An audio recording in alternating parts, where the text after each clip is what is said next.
just to open my eyes and see your face, just to open my eyes and see your face.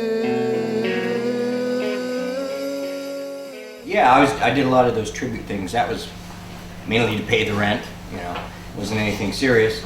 And when Ronnie and Kevin Churko approached me about doing the record, it was very casual, and we were just going to write songs, hang out in the studio and see what it felt like. There was no real commitment, which I'm good with. And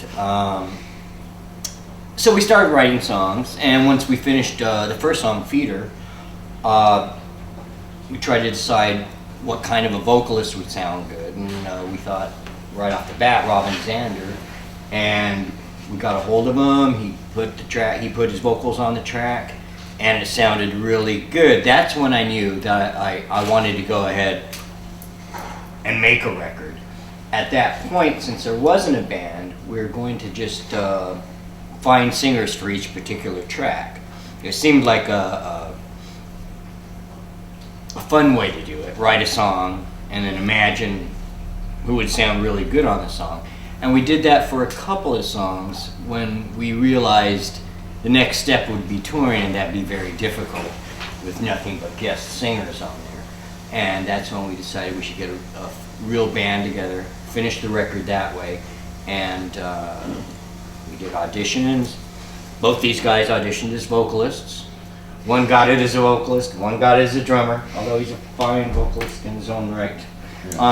And he's a fine drummer in his own right. So, yeah, I think that answered the question. Okay.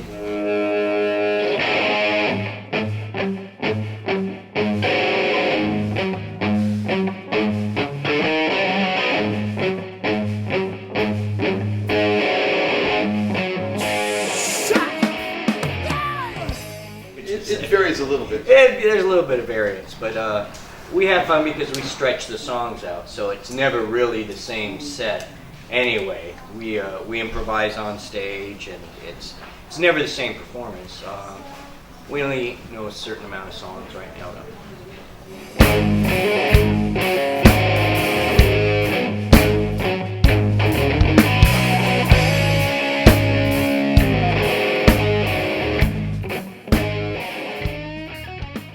Charvel, that's what I kind of started on. I mean, it was originally a Strat, but Charvel took it and massaged it and painted it, and it's what I've always been comfortable with. My actual preference, I probably shouldn't say that, is old Gibsons. I love old Gibsons with the P90 pickups, but I'm not going to take my old guitars out on the road, and what feels the most natural and what is the most versatile for me is the Charvel Strat style guitar, and it felt comfortable going back to it. Only white ones. Yeah. You They're easier to find in the dark. They look good under the lights. Yeah, Charvel's a great company. They're really good people there, and they've been really helpful and supportive of Jake and of the band. So they're really good people to work with. Just got one boy, I scratch my back on a razor's edge. This razor's edge, I call home. We plan on releasing another 5 albums and 3 world tours. It's really up to Jake at this point. Baby steps, you know. I've not been doing anything for a long time, so right now just concentrating on touring, doing this tour, finishing the European tour, doing the Japanese tour, taking a little time off and just letting it all steep and see what feels right for the next step. Are you mysterious again, right? Yeah. I keep my thoughts inside my head down when the golden bleed.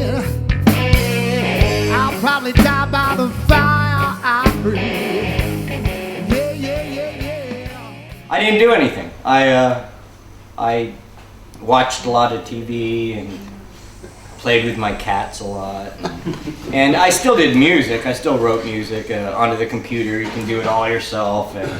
And so I did that. But I'm not much of an attention seeker. I don't like being the center of attention, so I don't go out and woo, it up anywhere. So nobody really sees me. I just go out occasionally with friends, and I'm a quiet dude. That's funny. It sounds like my life. Yeah. But I can say he created a lot of great music, because when he came in, he had hard drive upon hard drive. Maybe it was done with computers and guitar riffs and stuff. So through those years, he had created a lot of great music, which was the basis of all these songs. So that when we first started, we went through all of his hard drives, and it wasn't like he was not doing anything during those years. He was creating a lot of great music. And that's how we started this project, by going through all those ideas and categorizing them, and then writing songs based upon those ideas. Some of them were little riffs, some of them were almost completed songs, but there's a lot of great music to choose from. There's still a lot left. There's probably 3 or 4 albums worth of stuff through that period that he wrote. So. Plus, by staying under the radar, I could Google myself and find out what I was up to, because I was up to all kinds of mischief.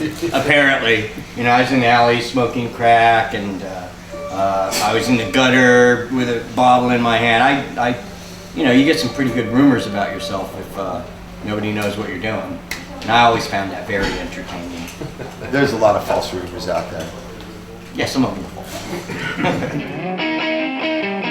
In the morning, when I wake, and I'm blessed by God's grace. I wasn't credited, and I wrote the music for basically the entire record except for So Tired, which I thought was a pussy song, so I didn't have anything to do with it. But every other song, musically, yeah, I should have gotten some credit on, and I didn't. And live and learn. But yeah. In the morning, when I wake, and I'm blessed by God's grace, just to open my eyes and see your face. No, not necessarily. It's I had my time with Ozzy, and he has a very restricted spectrum as far as what you can write. Like I think one of the reasons I might have been fired at the end of Ozzy was because I was trying to expand it musically. So it doesn't always have to be like this. Why don't we try going here? Why don't we try playing a little bit of this kind of stuff? Let's see how much further we can go musically.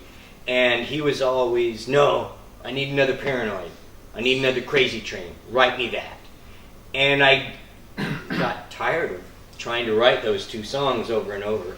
And I presented him with a bunch of different music, and I don't think he was happy with what I was giving him for the 3rd album. And I think that might have had something to do with why he let me go. So to go back to that, I don't see that happening. Hold you tonight, sweet child, never let me go. Tell me everything. I did before that. I always thought of musicians, and before Ozzy, that era right there, it was kind of. I always thought of musicians as being a brotherhood. You're a guitar player, I'm a guitar player. Cool. Let's get together, let's jam, we're brothers. And everybody took care of each other, and you didn't get ripped off. After Ozzy, obviously the whole business thing came to light, and there's a lot of snakes, and there's a lot of people doing it to get what they can get out of. And curiously enough, during that period were fellow musicians and became more of a, I'm better than you. Yeah, you want to play with me? Okay, let me show you what I can do. It became more of a competition and less of a union, and I thought that was sad. And I don't think that really had anything to do with being an Ozzy. It just somehow seemed to change the environment of being a musician, and I think that's sad. I want them to stop.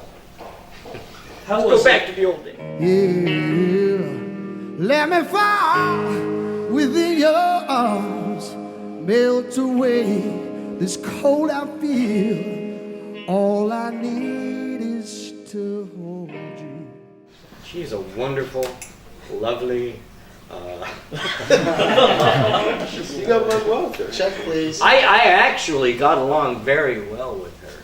I mean, when it came right down to business, obviously she did it the way she felt she needed to do it. But on a personal level, I got along with her very well. I get along with Sharon better than I got along with Ozzy. And it's not that I didn't get along with Ozzy, but we never really